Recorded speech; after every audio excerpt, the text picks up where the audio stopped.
Yes, we are live now. Welcome to Miscellaneous Chemistry. তো অর্গানিকের তোমরা আগের ক্লাসে দেখেছো বিভিন্ন যৌগের আইউপিএসি নোমেনক্লেচার, আইসোমারিজম এবং জিওসি। তো সেই সম্পর্কিত কিছু অ্যাপ্লিকেশন এই চ্যাপ্টারটাতে দেখতে পাবে। তার সাথে সাথে বিভিন্ন ধরনের যে জৈব যৌগ আছে তাদের কিভাবে প্রিপারেশন করা হয় বা তাদের রিয়াকশান কী ধরনের হয় বা তাদের ধর্ম কীরকম হয় সেই সব কিছু জিনিস এই চ্যাপ্টারে দেখতে পাবে। তো এই তোমাদের চ্যাপ্টারটার নাম হচ্ছে হাইড্রোকার্বন। তাহলে প্রথমেই যে হাইড্রোকার্বনকে কত ভাগে ভাগ করা যায় আমরা জানি যে দুই ভাগে ভাগ করা যায়, একটা হচ্ছে মুক্ত শৃঙ্খল, একটা হচ্ছে বদ্ধ শৃঙ্খল। এরপরে মুক্ত শৃঙ্খলের আন্ডারে দুটো ভাগ আছে, একটা হচ্ছে সম্পৃক্ত, একটা হচ্ছে অসম্পৃক্ত।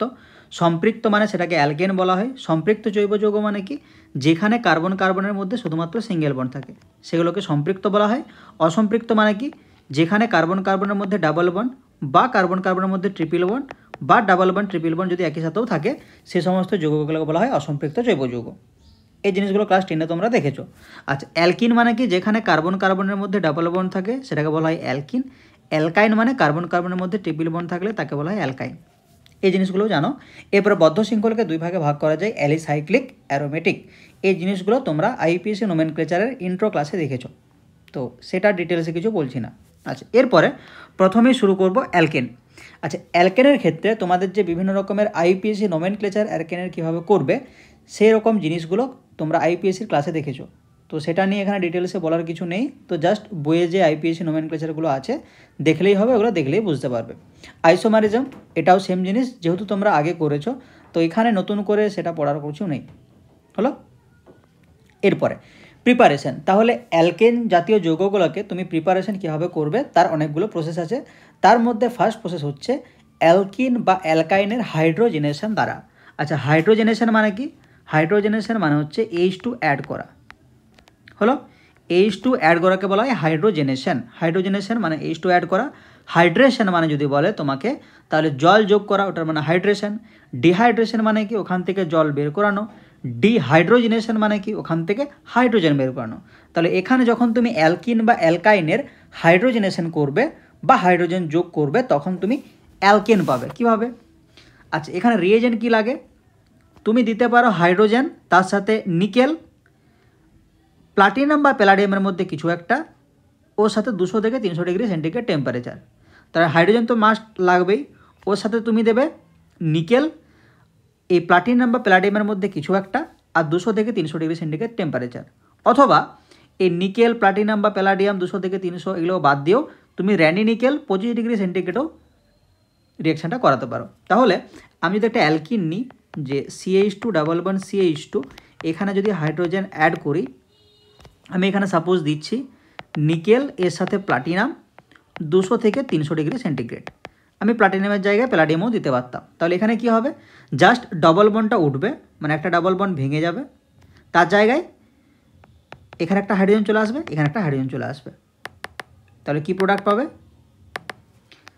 এখানে CH2 একটা হাইড্রোজেন এখানে অ্যাড হবে, এখানে CH2 একটা হাইড্রোজেন এখানে অ্যাড হবে। তাহলে এটা CH3 সিঙ্গেল বন্ড CH3। তাহলে অ্যালকেন পেয়ে গেলে, কার্বন কার্বন সিঙ্গেল বন্ড আছে। তো এইভাবে প্রিপেয়ার করতে পারো। আচ্ছা, তোমরা তাহলে বাড়িতে একটা করবে, যে CH3 CH double bond CH2, এখানে আমি সাপোজ দিচ্ছি র্যানি নিকেল, তার সাথে 25 ডিগ্রি সেন্টিগ্রেড টেম্পারেচার আর হাইড্রোজেন। এখানে প্রোডাক্ট কী পাবে, এটা বাড়িতে করবে। আচ্ছা, এরপরে সেকেন্ড প্রসেস আছে যে অ্যালকিল হ্যালাইডের বিজারণ দ্বারা। মানে অ্যালকিল হ্যালাইডকে তুমি যদি রিডিউস করো বা বিজারণ করো সেক্ষেত্রেও তুমি কিন্তু অ্যালকেন পাবে। অ্যালকিল হ্যালাইড মানে কি, সেটা আমরা আইপিএসি নোমেনক্লেচারে দেখেছিলাম, যে অ্যালকিল গ্রুপের সাথে যদি কোনো হ্যালোজেন থাকে সেটাকে অ্যালকিল হ্যালাইড বলা হয়। তাহলে সিম্পল, তুমি যদি অ্যালকিল হ্যালাইডকে এই যে এতগুলো রিয়েজেন্ট আছে যে কোনো একটা দিয়ে দাও, তাহলে সেটা বিজারিত হয়ে অ্যালকেন তৈরি করবে, হলো।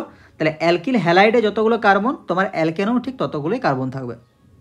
তাহলে এখানে রিয়েজেন্ট কী কী আছে, হয় তুমি জিঙ্ক HCl দাও, বা জিঙ্ক অ্যাসিডিক অ্যাসিড দাও, বা জিঙ্ক NaOH দাও, বা জিঙ্ক কপার ইথানল দাও, বা অ্যালুমিনিয়াম অ্যামালগাম ইথানল দাও, বা NaBH4 দাও। এগুলোর মধ্যে কিছু একটা দিয়ে দিলেই তোমার অ্যালকিল হ্যালাইড থেকে ডাইরেক্ট তুমি অ্যালকেন পাবে। সাপোজ CH3CH2I একটা অ্যালকিল হ্যালাইড, এখানে তুমি দিয়ে দিলে যে জিঙ্ক HCl, তাহলে কি হবে, জাস্ট হ্যালোজেনটা বেরিয়ে যাবে আর একটা হাইড্রোজেন ঢুকে যাবে।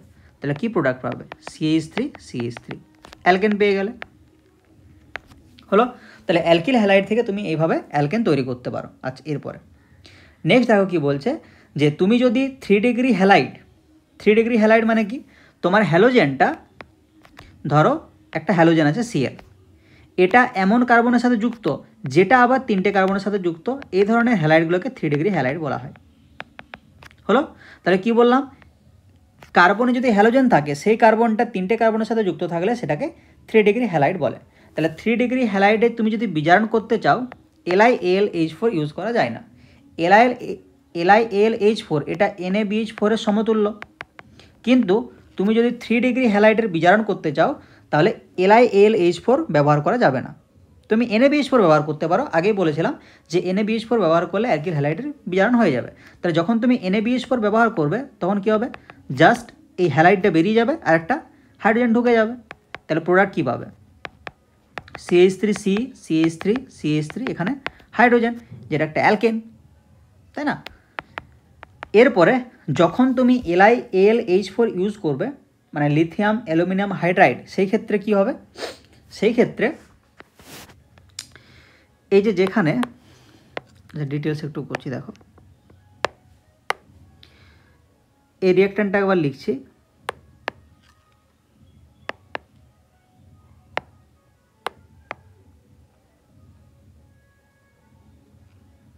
তাহলে LiAlH4 এটা যদি ভাঙে কি উৎপন্ন করবে, Li প্লাস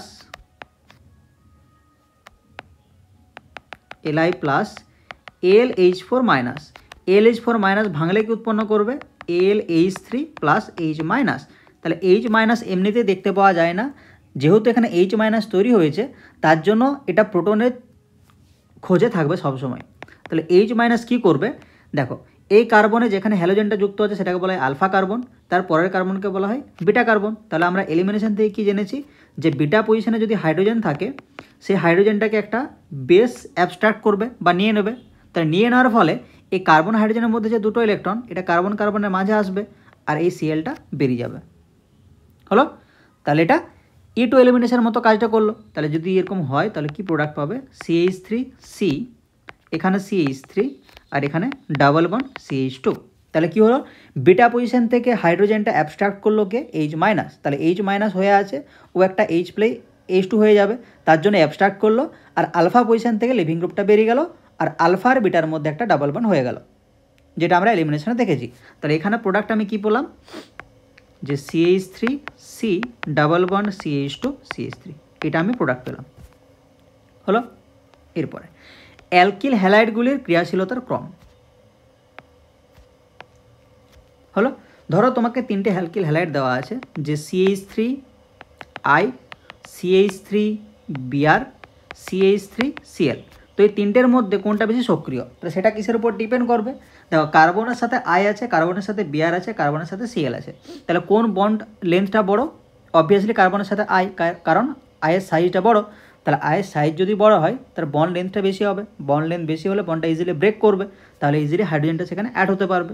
তাহলে সবগুলোতে কী হবে, এই I Br Cl এগুলো বেরিয়ে গিয়ে একটা হাইড্রোজেন ঢুকে যাবে জাস্ট, কিন্তু যেহেতু এখানে কার্বন হাইড্রোজেনের বন্ড লেন্থ বেশি তার জন্য ইজিলি বন্ডটা ব্রেক করবে, তার জন্য সক্রিয়তা বেশি হবে। হলো, এরপরে রেড ফসফরাস HI দ্বারা alcohol, alkyl iodide, aldehyde, ketone ও অ্যাসিডের বিজারণ দ্বারা।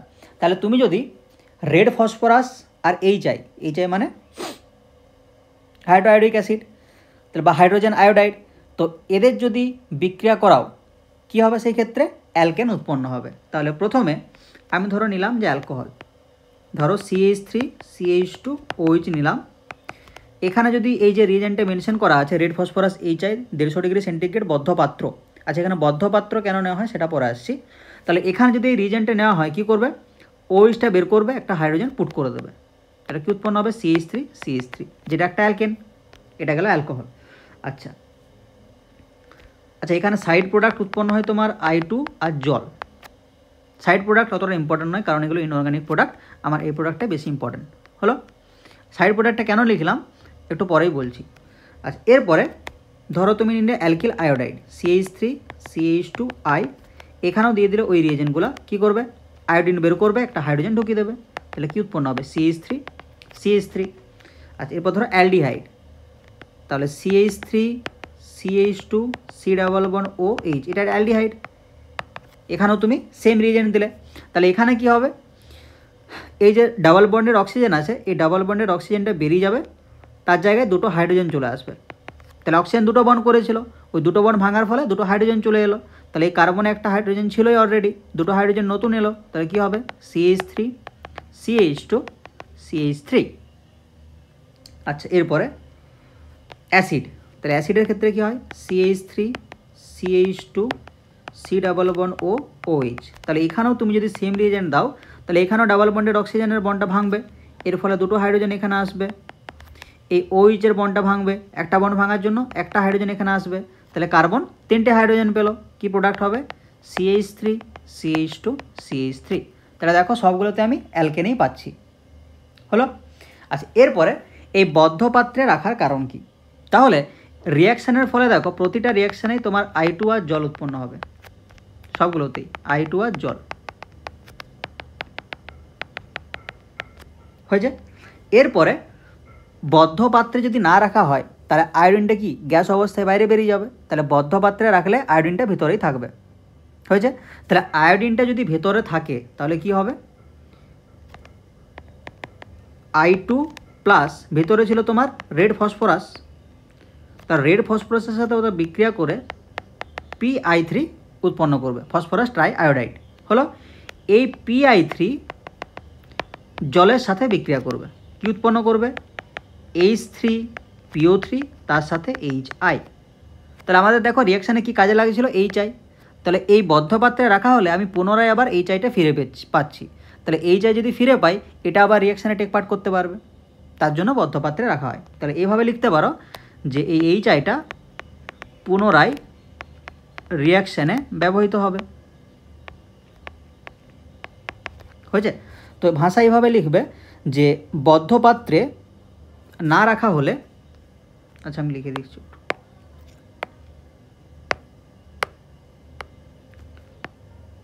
বদ্ধ পাত্রে না রাখা হলে I2 গ্যাস বেরিয়ে যাবে, ফলে পুনরায় HI পাওয়া যাবে না। তাহলে ওই বিক্রিয়াগুলো দিয়ে এই ভাষাটা লিখে দিলে হলো। আচ্ছা, এরপরে গ্রিগনার্ড বিকারকের আদ্র বিশ্লেষণ দ্বারা, এই গ্রিগনার্ড বিকারকটা খুবই ফেমাস রিয়েজেন্ট, তার জন্য এই রিয়াকশানগুলো খুবই ইম্পর্ট্যান্ট। গ্রিগনার্ড বিকারক সবসময় ইউজ করা হয় কোনো সাবস্ট্রেটে যদি তুমি কার্বন সংখ্যা বাড়াতে চাও। ধরো তোমার সাবস্ট্রেটে কার্বন আছে 2টো, সেখান থেকে তুমি 4টা কার্বন সংখ্যা বিশিষ্ট কিছু বিক্রিয়াজাত পদার্থ তৈরি করতে চাও, বা 5টা বা 6টা, সেই ক্ষেত্রে এই গ্রিগনার্ড রিয়েজেন্টের ব্যবহারটা খুবই ইম্পর্ট্যান্ট, হলো। তাহলে এখানে এই রিয়াকশানের ক্ষেত্রে গ্রিগনার্ড রিয়েজেন্টের কাজ কি? তাহলে প্রথমে জানতে হবে যে গ্রিগনার্ড রিয়েজেন্ট কী। তাহলে তুমি যদি অ্যালকিল হ্যালাইড ওর সাথে যদি ম্যাগনেসিয়ামের বিক্রিয়া করাও, তাহলে কি উৎপন্ন হবে? ধরো অ্যালকিল হ্যালাইড নিচ্ছ তুমি CH3Br, তার সাথে ম্যাগনেসিয়ামের বিক্রিয়া করাচ্ছ, ম্যাগনেসিয়ামের ভ্যালেন্সি আমরা জানি +2 হয়, তাহলে বিক্রিয়া করলে উৎপন্ন হবে CH3MgBr। তাহলে দেখো ম্যাগনেসিয়াম Mg এর সাথেও বন্ড করছে আর CH3 এর সাথেও বন্ড করছে, তাহলে দুটো বন্ড করছে, ভ্যালেন্সি +2, ব্যাস পূরণ করে দিল। তাহলে এখানে দেখো মেটাল আর হ্যালোজেনের মধ্যে তুমি একটা বন্ড পাচ্ছ, Mgটা মেটাল আর Brটা একটা হ্যালোজেন। তো এই ধরনের বিকারকগুলোকে বলা হয় যেখানে মেটাল মানে ম্যাগনেসিয়াম আর হ্যালোজেন ওই Br বা Cl এগুলোর মধ্যে বন্ড পাওয়া যায়, সেগুলোকে বলা হয় গ্রিগনার্ড রিয়েজেন্ট, হলো। তাহলে মেটাল যেখানে ম্যাগনেসিয়াম হিসাবে ব্যবহৃত হয় মেটালটা, আর হ্যালোজেন Br বা Cl এগুলোর সাথে যদি বন্ড করে, তাহলে যে রিয়েজেন্টটা পাওয়া যায় সেটাকে বলা হয় গ্রিগনার্ড রিয়েজেন্ট, হলো। আচ্ছা, এরপরে এই গ্রিগনার্ড রিয়েজেন্টটাকে ধরো CH3MgBr একটা গ্রিগনার্ড রিয়েজেন্ট, এটাকে যদি তুমি জলের সাথে বিক্রিয়া করো, তাহলে কি হবে? এখানে যতগুলো কার্বন থাকবে ওই কার্বনটা একটা হাইড্রোজেন নিয়ে নেবে, তাহলে এখানে CH3 আছে, এই MgBrটা বের করবে, একটা হাইড্রোজেন ঢুকিয়ে দেবে, কি উৎপন্ন হবে? CH4, যেটা একটা অ্যালকেন। আচ্ছা, যদি গ্রিগনার্ড রিয়েজেন্ট তোমার থাকে CH3 CH2MgBr, এখানে যদি জল দিয়ে দাও মানে হাইড্রোলিসিস করে দাও, কি হবে? তাহলে এমজি বাইরে বেরিয়ে যাবে, একটা হাইড্রোজেন ঢুকে যাবে, তাহলে কি উৎপন্ন হবে? CH3, এটাও একটা অ্যালকেন। ব্যাস, এইভাবে তুমি অ্যালকেন পেতে পারো গ্রিগনার রিয়েজেন্ট থেকে। আচ্ছা, এরপরে কার্বক্সিলিক অ্যাসিডের ডিকার্বক্সিলেশন দ্বারা। ডিকার্বক্সিলেশন মানে কি? সেখান থেকে CO2টা বেরোবে। হলো? আচ্ছা, এরপরে ধরো একটা তুমি অ্যাসিড নিয়েছো CH3COOH, এটা কার্বক্সিলিক অ্যাসিড। তাহলে এখানে তুমি যদি সোডিয়াম হাইড্রক্সাইডের সাথে বিক্রিয়া করাও, এটা হচ্ছে অ্যাসিড, এটা হচ্ছে বেস। তো যেমন HCl NaOH বিক্রিয়া করে NaCl + H2O করে, তাহলে CH3COOH এখানে হাইড্রোজেনটা বেরিয়ে যাবে, H+ ডোনেট করবে, তারপর এখানে কে চলে আসবে? এই Na+টা চলে আসবে। তাহলে উৎপন্ন হবে তোমার CH3COONA আর জল, যেরকমটা NaCl আর জল হচ্ছিল, এখানে CH3COONA আর জল। তাহলে এটা হচ্ছে তোমার লবণ, তাই তো? তাহলে এই লবণটাকে কার্বক্সিলিক অ্যাসিড ডিকার্বক্সিলেশন মানে কি? তাহলে ওখান থেকে তোমার CO2টা বেরোবে। তাহলে কার্বক্সিলিক অ্যাসিড থেকে তুমি প্রথমে একটা সল্ট তৈরি করলে, তাহলে এখানে তুমি যদি সোডিয়াম হাইড্রক্সাইড আর ক্যালসিয়াম অক্সাইড দাও, তাহলে কি হবে? এখান থেকে কার্বন ডাইঅক্সাইডটা বেরিয়ে যাবে, হলো? সোডিয়াম পড়ে থাকবে, তাহলে CH3Na, ওই এনের জায়গায় একটা হাইড্রোজেন চলে আসবে, মানে কি উৎপন্ন হবে? CH4। ব্যাস, এরপরে ধরো তোমার আছে CH3CH2COONA। আমি সল্ট আগে থেকে তোমাকে দিয়ে দিলাম, এখানে দিচ্ছি সাপোজ NaOH আর CaO। এখানে কি প্রোডাক্ট পাবে? এটা লিখে নেবে। তাহলে কার্বন ডাইঅক্সাইড বের করে দেবে, সোডিয়ামটা পড়ে থাকবে, সোডিয়ামের জায়গায় একটা হাইড্রোজেন, ব্যাস। আচ্ছা, এরপরে খুব ইম্পর্ট্যান্ট বিক্রিয়া, ভার্জ বা উর্জ বিক্রিয়ার সাহায্যে এখান থেকে কি করা যায়? প্রতিসম অ্যালকেন প্রস্তুত করা যায়। আচ্ছা, প্রতিসম অ্যালকেন মানে কি? ধরো একটা অ্যালকেন লিখছি CH3CH3, আর একটা অ্যালকেন লিখছি CH3CH2CH3, হলো? তাহলে যে অ্যালকেনটাকে তুমি সমান দুভাগে ভাগ করতে পারবে সেটা হচ্ছে প্রতিসম। অপ্রতিসম মানে সমান দুভাগে ভাগ করতে পারবে না। তাহলে যেটা প্রথমে লিখলাম দেখো, সমান দুভাগে ভাগ করতে পারছো, এটাকে পারবে কি? কার্বনটাকে কাটতে হবে, ওইভাবে কাটা যায় না প্রতিসম অপ্রতিসম করার ক্ষেত্রে, ঠিক আছে? তাহলে এটা হচ্ছে অপ্রতিসম, পরেরটা, এটা হচ্ছে প্রতিসম। তাহলে এই ভার্জ বা উর্জ বিক্রিয়ার সাহায্যে তুমি প্রতিসম অ্যালকেন তৈরি করতে পারবে। কিভাবে? প্রথমে অ্যালকিল হ্যালাইড নেওয়া হয়। ধরো আমি অ্যালকিল হ্যালাইড নিলাম CH3CH2I, এটাকে 2 অণু নিতে হয়, তার সাথে 2টো সোডিয়াম নিতে হয়। এখানে রাখা হয় ড্রাই ইথার। ড্রাই ইথার মানে শুষ্ক ইথার, মানে যেখানে কোনো জল নেই। তাহলে তুমি অ্যালকেন পাবে। কীভাবে পাবে? তাহলে 2টো আমি অ্যালকিল হ্যালাইড নিয়েছিলাম, সেটাকে এইভাবে লিখছি CH3CH2I, মাঝে আমি 2টো সোডিয়াম লিখছি, আর এদিকে লিখব ICH2CH3। কেন এভাবে লিখলাম? কারণ এই যে সোডিয়াম আর আয়ের সাথে বিক্রিয়া করে NaI উৎপন্ন করবে, হলো? তাহলে এখানে দেখো, এই কার্বনে একটা আয়োডিনের বন্ড ভেঙেছি, এই কার্বনে একটা আয়োডিনের বন্ড ভেঙেছি, এই কার্বন দুটোকে জুড়ে দেবো, তাহলে কি উৎপন্ন হবে? CH3CH2CH2CH3। তাহলে দেখো 4টে কার্বন আছে, এই মাঝে মাঝে ভাঙা যাবে, মানে প্রতিসম অ্যালকেন আমার তৈরি হয়ে গেল, হলো? আচ্ছা, এরপরে এই রিঅ্যাকশানটা তোমরা বাড়িতে করবে। CH3I তার সাথে সোডিয়াম, এখানে দিচ্ছি আমি ড্রাই ইথার, হলো? তো এখানে আমি 2 দেখো লিখিনি, 2টো তোমাকে অ্যালকিল আয়োডাইড দিইনি, তো তুমি নিজের মতো করে 2টো নিয়ে নেবে, 2টো সোডিয়াম নিয়ে নেবে, প্রোডাক্ট কী পাচ্ছ দেখবে, হয়েছে? এরপরে আমি যদি অপ্রতিসম অ্যালকেন প্রস্তুত করতে চাই, তাহলে আমাকে কি করতে হবে? আমি তো বললাম যে অপ্রতিসম অ্যালকেন প্রস্তুত করা যায় না। কেন করা যায় না? যদি আমি করতে চাই তাহলে কি করতে হবে? ধরো একটা অ্যালকিল আয়োডাইড নিলাম CH3I, এর সাথে 2টো সোডিয়াম নিলাম, আর একটা অ্যালকিল আয়োডাইড নিলাম ICH2CH3, হয়েছে? তো এই যদি বিক্রিয়াটা করানো হয়, তাহলে 2টো আয়োডিন 2টো সোডিয়ামের সাথে NaI উৎপন্ন করবে, তাহলে কি পড়ে থাকবে? CH3CH2CH3। তাহলে এটা আমার অপ্রতিসম, হলো? তাহলে তো অপ্রতিসম অ্যালকেন হয়ে যাচ্ছে। তাহলে প্রবলেমটা কোথায়? প্রবলেমটা হচ্ছে এই যে CH3I আর একটা CH3CH2I নিয়েছি, এটা তো গুনতি করে একটা করে দেওয়া যাবে না। তাহলে এখানে আমার CH3I অনেক অণু আছে, এটা আবার সোডিয়ামের সাথে বিক্রিয়া করে, দেখো CH3I তো অনেকগুলো আছে, তাহলে 2টো CH3I 2টো সোডিয়ামের সাথে বিক্রিয়া করে কি উৎপন্ন করবে? CH3CH3 উৎপন্ন করবে। আবার এই CH3CH2I এটাও তো আমি গুনতি করে দিতে পারবো না, একটা যে একটা করে আমি দিয়ে দিলাম গুনতি করে, সেটা একটাই সোডিয়ামের সাথে বিক্রিয়া করবে, ওরকম তো হয় না। তাহলে এরকম CH3CH2I 2টো অণু 2টো সোডিয়ামের সাথে বিক্রিয়া করে কি উৎপন্ন করবে? CH3CH2CH2CH3। তাহলে এই অপ্রতিসম অ্যালকেন এটার পাশাপাশিও এই দুটো আমি বাড়তি প্রোডাক্ট পাচ্ছি। তাহলে আমার পাওয়ার কথা ছিল CH3 CH2 CH3 প্রোপেন, আমি তার সাথে আবার দুটো বাড়তি প্রোডাক্ট কী পাচ্ছি, ইথেন আর বিউটেন। তার জন্য অপ্রতিসম অ্যালকেন এখানে প্রস্তুত করা যায় না। বুঝলে, যে আমি যেটা প্রস্তুত করতে চাইছি তার সাথে সাথে আবার এক্সট্রা প্রোডাক্ট পাওয়া যাচ্ছে। হলো, কারণ আমি গুনতি করে তো একটা এই CH3 CH2I আর CH3 CH2I দিতে পারবো নি। বুঝলে, তাহলে ওখানে অনেকগুলো অণু আছে। তাহলে CH3I CH3 CH2I দুটো সোডিয়ামের সাথে যেমন বিক্রিয়া করে আমার এখানে প্রোপেন তৈরি করছে, সেরকম ওখানে তো অনেক অণু আছে। তাহলে CH3I ওরকম দুটো অণু দুটো সোডিয়ামের সাথে বিক্রিয়া করে ইথেন উৎপন্ন করবে, আবার CH3 CH2I ওর দুটো অণু দুটো সোডিয়ামের সাথে বিক্রিয়া করে বিউটেন উৎপন্ন করবে। হলো, তাহলে এখানে মিক্সার উৎপন্ন হচ্ছে। তাহলে মিক্সার উৎপন্ন হলে আমি পিওর এই প্রোপেনটা পাচ্ছি না বা অপ্রতিসম অ্যালকেনটা পাচ্ছি না। হয়েছে, তা না পাওয়া গেলে আমার রিয়াকশানটা বেকার হবে। আচ্ছা, তাহলে এই প্রক্রিয়াটা সীমাবদ্ধতা কি হলো, একটা যে এখানে অপ্রতিসম, আচ্ছা এটা লিখে দাও বেটার হবে, যে বিশুদ্ধ অপ্রতিসম অ্যালকেন পাওয়া যায় না।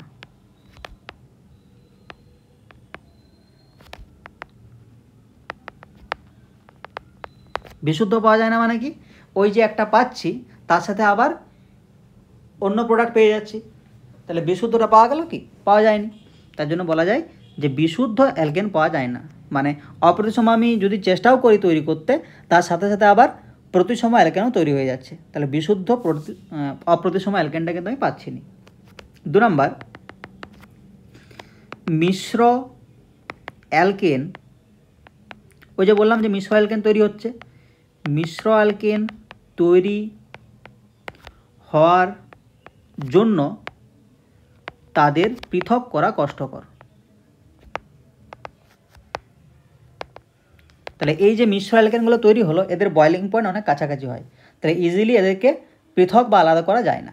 হলো, আচ্ছা এরপর নেক্সট প্রসেস আছে কোলবের তড়িৎ বিশ্লেষণের মাধ্যমে। তাহলে এটা ইজি, এখানেও প্রতিসম অ্যালকেন, অপ্রতিসম কেন করা যায় না, রিজন সেম, যে তুমি যেটা করতে চাইবে তার সাথে সাথে আবার এক্সট্রা প্রোডাক্ট তৈরি হয়ে যাবে। তাহলে এখানে তুমি অ্যাসিডের দুটো সল্ট নিয়ে নেবে, সাপোজ CH3COONA দুটো নেবে, CH3COONA হয়েছে। এখানে রাখবে প্লাটিনাম তড়িৎদ্বার আর তড়িৎ বিশ্লেষণ হয়েছে। এখানে কি করবে, কী হবে রিয়াকশানটা মনে রাখবে, এই COONA দুটোকে বাদ দিয়ে দেবে। তাহলে এই কার্বন থেকে দেখো COONA বাদ গেল, এই কার্বন থেকে COONA বাদ গেল, তাহলে দুটো কার্বন থেকে দুটো বন্ড ভেঙেছো, তাহলে এই দুটো কার্বনকে একটা নতুন বন্ড দিয়ে জুড়ে দেবে। তাহলে প্রোডাক্ট কী পাবে,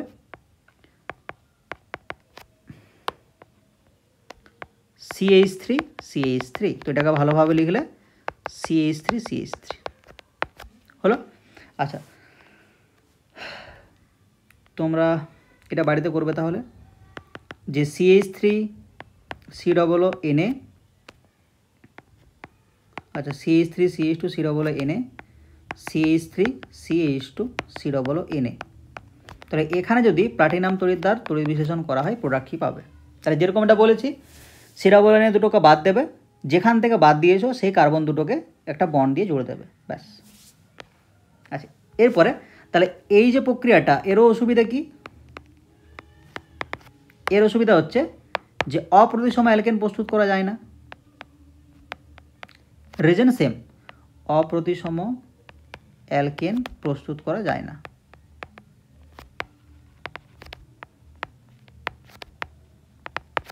হলো, আচ্ছা এরপরে কোরে হাউস সংশ্লেষণ।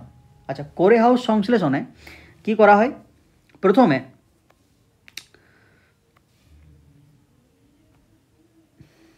আচ্ছা প্রিপারেশনটা, আচ্ছা ঠিক আছে আগে বলে দিই কী হয়। কোরে হাউস সংশ্লেষণে প্রথমে তোমাকে নিতে হবে লিথিয়াম ডাই অ্যালকিল কিউপ্রেট, তার সাথে অ্যালকিল হ্যালাইড, এখানে থাকবে ড্রাই ইথার বা ইথার, এখান থেকে পাবে তুমি অ্যালকেন হলো। লিথিয়াম ডাইঅ্যালকিল কিউপ্রেট এটা কি? তাহলে লিথিয়াম ডাইঅ্যালকিল কিউপ্রেট এটা কীভাবে তৈরি করবে? তাহলে প্রথমে তোমাকে অ্যালকিল হ্যালাইড নিতে হবে। তুমি ধরে নিয়ে নাও RX, অ্যালকিল হ্যালাইড একটা অ্যালকাইল গ্রুপ, একটা হ্যালোজেন RX, এর সাথে লিথিয়ামের বিক্রিয়া করাতে হবে। কী উৎপন্ন হবে? RLi। তাহলে RX এর সাথে Li যদি বিক্রিয়া করাও বা লিথিয়ামের বিক্রিয়া করাও RLi পাবে, অ্যালকাইল লিথিয়াম হলো। এই দুটো RLiকে এরপর নিবে, সেটাকে বিক্রিয়া করবে CuI এর সাথে, হয়েছে?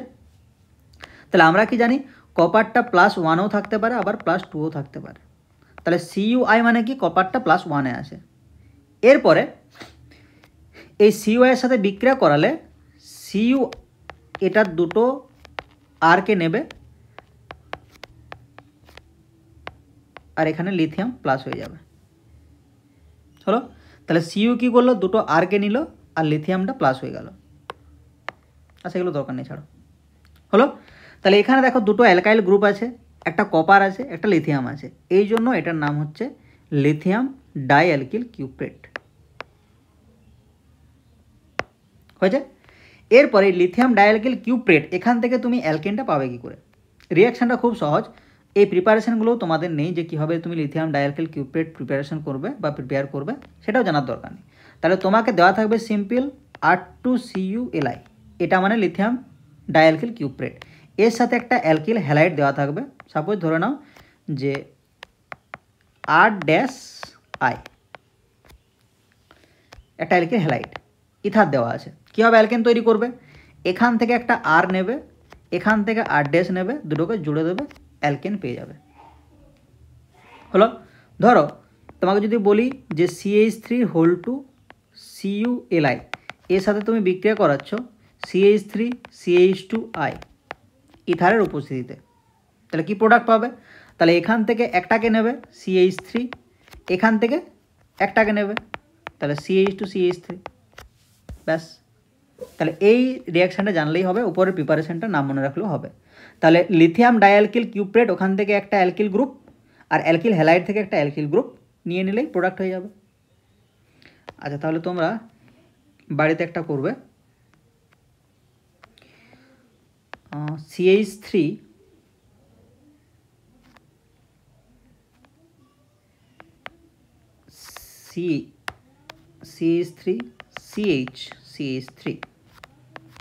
এটা আছে তোমার 2CuLi, এর সাথে বিক্রিয়া করাচ্ছ CH3CH2I in presence of ether, হয়েছে? কি প্রোডাক্ট পাবে, হলো।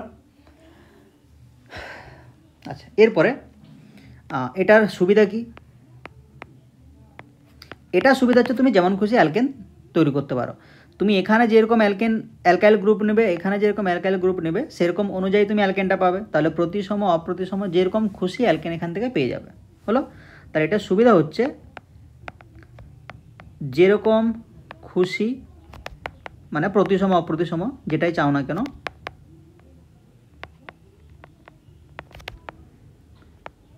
অ্যালকেন প্রস্তুত করতে পারা যায়, হয়েছে? আচ্ছা এরপরে অ্যালকেনের ভৌত ধর্ম। তাহলে অ্যালকেনের ভৌত ধর্ম বলতে প্রথমেই তোমাকে যদি বলে যে সলিউবিলিটি বা দ্রাব্যতা, তাহলে অ্যালকেনগুলো জল বা অ্যালকোহল এই ধরনের দ্রাবকে কিন্তু অদ্রাব্য। কারণ কি? অ্যালকেনে কী কী থাকে? সাপোজ ধরো carbon hydrogen carbon hydrogen carbon, তাহলে এখানে কার্বন হাইড্রোজেনের ইলেকট্রোনেগেটিভিটি ডিফারেন্স এরকম কিছু নেই। তার জন্য এই কার্বন হাইড্রোজেনের জন্য ইলেকট্রনটা আছে এটা এরকম ডেল্টা মাইনাস ডেল্টা প্লাস এইভাবে থাকে না, কারণ কার্বন হাইড্রোজেনের মধ্যে ইলেকট্রনের মানে ইলেকট্রোনেগেটিভিটি ডিফারেন্স খুব কম, তার জন্য ওরকম ডেল্টা মাইনাস ডেল্টা প্লাস হিসাবে থাকে না। তার জন্য এগুলোকে বলা হয় অধ্রুবীয়। ধ্রুবীয় মানে কি? যদি ওরকম ডেল্টা মাইনাস ডেল্টা প্লাস এইভাবে চার্জটা সেপারেট করা যায় সেটাকে বলা হয় ধ্রুবীয়। যেহেতু এখানে থাকছে না তার জন্য এটা অধ্রুবীয়।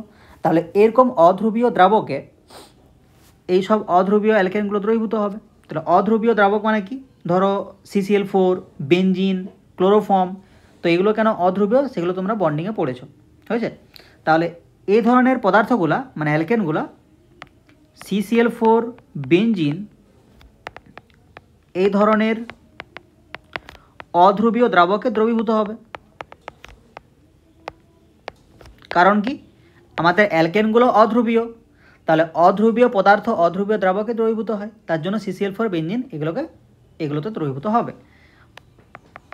জল, অ্যালকোহল এই ধরনের ধ্রুবীয় দ্রাবকে দ্রাব্য নয়, তাই না?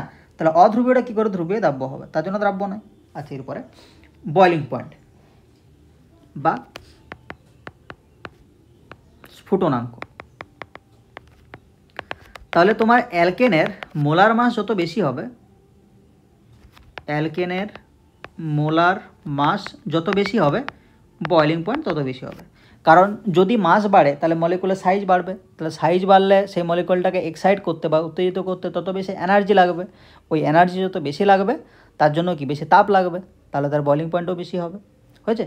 2 নাম্বার, যদি অ্যালকেনের মোলার মাসটা সেম হয়, ধরো কতগুলো অ্যালকেন তোমাকে দিয়েছে, তাদের মোলার মাসটা সেম, তাহলে কি দেখতে হবে, তাদের স্ট্রাকচার দেখতে হবে।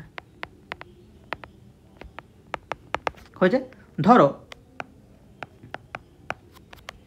এখানে CH3 CH3 CH3 CH3, আচ্ছা এরপরে CH3 CH CH3 CH2 CH3,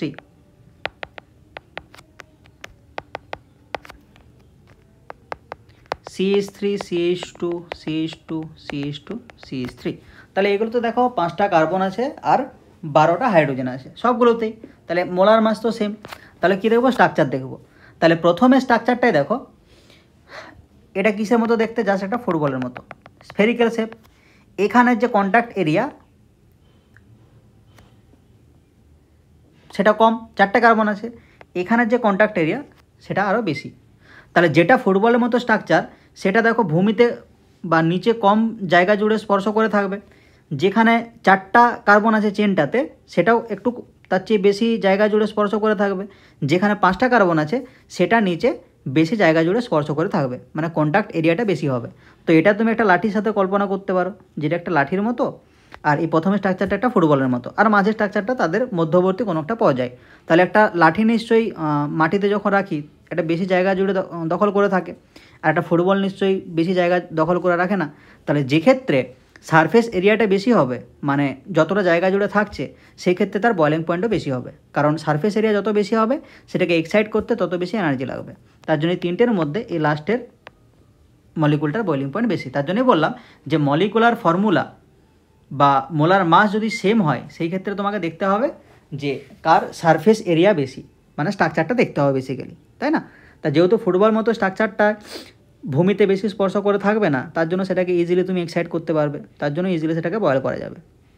আচ্ছা, এরপরে রাসায়নিক ধর্ম। তাহলে রাসায়নিক ধর্ম মানে কি, অ্যালকেনগুলো কীভাবে বিক্রিয়া করে বিভিন্ন যৌগের সাথে বা বিভিন্ন এলিমেন্টের সাথে, সেটা দেখা হয় এখানে। হলো, তো প্রথমের বিক্রিয়া দেখো, CH4 মানে একটা অ্যালকেন, সেটা অক্সিজেনের সাথে বিক্রিয়া করছে। এই 3টে রিয়াকশানে দেখো CH4 অক্সিজেনের সাথে বিক্রিয়া করছে। ডিফারেন্স কি, এখানে CH4 আর অক্সিজেনের মধ্যে 1:2 অনুপাতে আছে, মানে যতগুলো CH4 আছে তার ডাবল অক্সিজেন আছে। এখানে 2:3 মানে 1:1.5, এখানে 1:1। তাহলে প্রথমের ক্ষেত্রে দেখো অক্সিজেনটা CH4 এর চেয়ে বেশি, তো এই জন্য এটাকে বলা হয় যে পর্যাপ্ত পরিমাণে অক্সিজেন আছে, পর্যাপ্ত।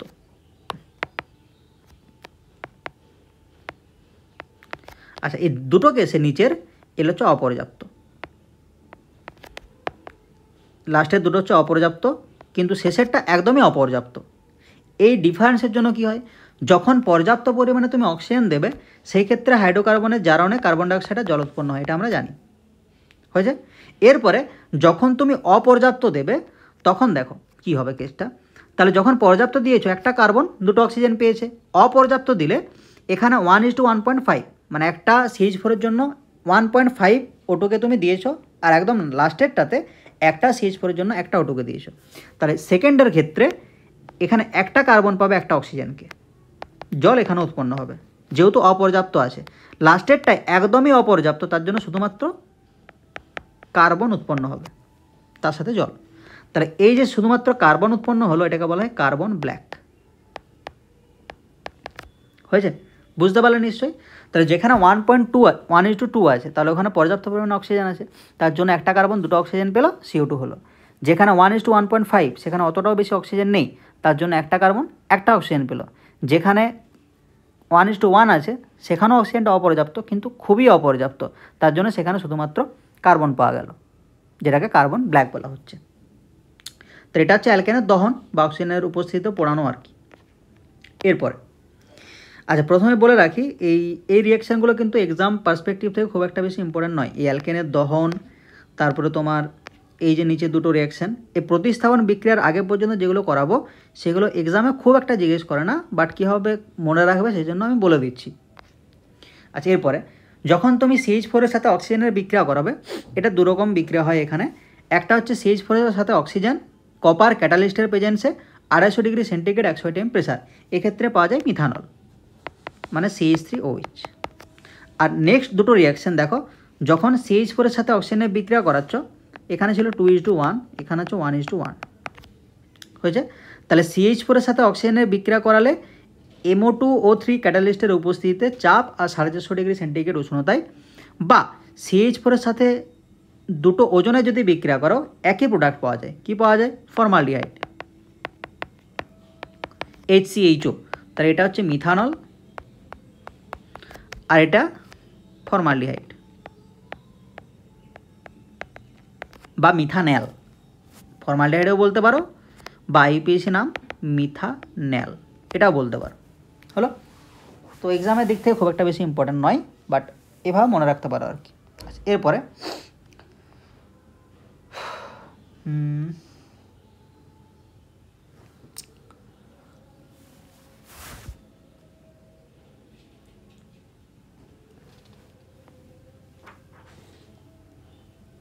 ওকে, তাহলে এখানেও দেখো একটা অ্যালকেন আছে আর CH3, আর মানে যে কোনো একটা অ্যালকাইল গ্রুপ, এখানে আছে CH3। তাহলে কার্বনের সাথে 3টে হাইড্রোজেন আছে, কার সাথে বিক্রিয়া করাচ্ছ? অক্সিজেন আর Ag2O। তাহলে এখানে কার্বনে দেখো 3টে হাইড্রোজেন আছে, হয়েছে। তাহলে প্রথমে কি করবে? এই দুটো হাইড্রোজেনকে বের করে একটা অক্সিজেন আনবে, মানে R(C)O, আর এই হাইড্রোজেনটাকে বের করে একটা OH আনবে, মানে কি পেলে? অ্যাসিড পেলে, একটা কার্বক্সিলিক অ্যাসিড। হলো? তাহলে যখন Ag2O আর অক্সিজেনের উপস্থিতিতে বিক্রিয়া করাবে তখন কি করবে? ওই দুটো হাইড্রোজেন বের করে একটা ডাবল বন্ডেড অক্সিজেন আনবে, আর একটা হাইড্রোজেন বের করে একটা OH আনবে, বাস এভাবে রিয়াকশানটা করতে পারো। আচ্ছা, এরপরে লাস্ট রিয়াকশান, এগুলো খুব একটা ইম্পর্টেন্ট নয় এক্সাম পার্সপেক্টিভ থেকে, যে CH4 এর সাথে যখন তুমি অক্সিজেনের বিক্রিয়া করাবে 1500 ডিগ্রি সেন্টিগ্রেড, মানে টেম্পারেচারটা ইমাজিন করতে পারছো কতটা বেশি? 0.1 সেকেন্ড, 0.1 সেকেন্ডেই রিয়াকশানটা কমপ্লিট হয়ে যায়। বুঝতে পারছো রিয়াকশানটা কী হয়?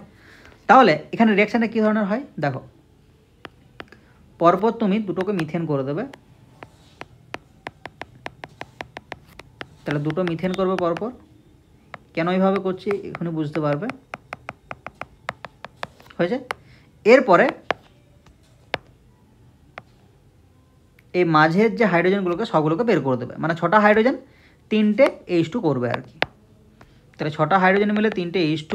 তাহলে এই যে কার্বন এখানে 3টে বন্ড ভেঙেছো, এই কার্বনে 3টে বন্ড ভেঙেছো, তাহলে এই কার্বনগুলোকে 3টে বন্ড দিয়ে জুড়ে দেবে,